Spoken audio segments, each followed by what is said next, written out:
50% of all veterans leave their first job within the first year after separation from the military. What's that all about?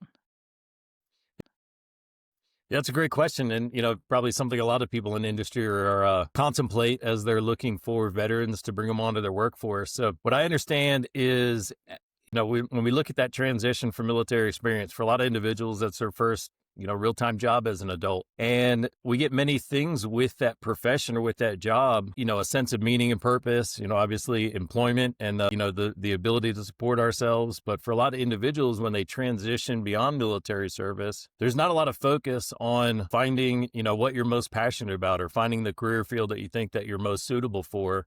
And unfortunately, a lot of individuals, because they either they're not taught to, or they just don't think better, they don't have a lot of metrics to use to figure out what they want their career to be. So, it can be a very stressful time as anybody who's ending, who has a job that's coming to an end. Like, of course, one of the biggest things on your mind is, okay, how am I going to continue to support myself and or my family?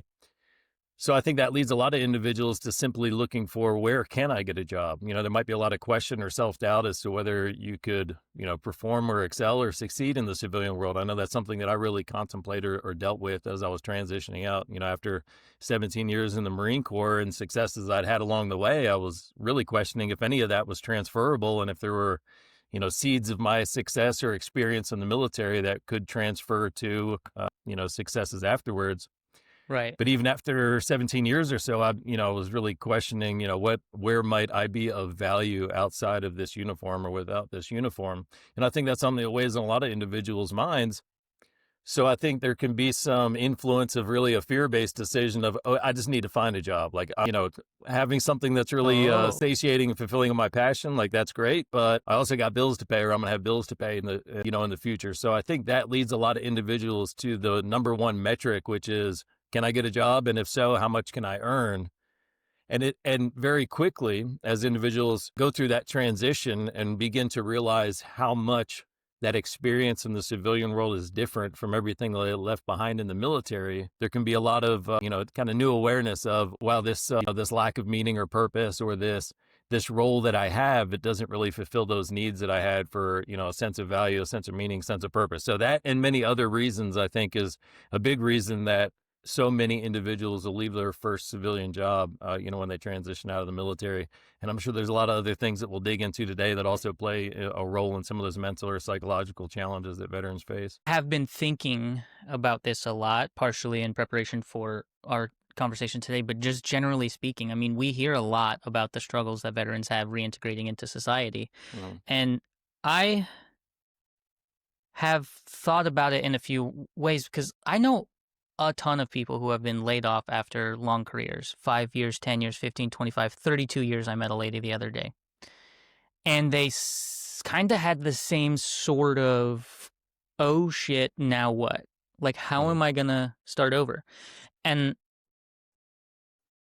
when I'm trying to synthesize how those could be different, but also how they're the same, Right.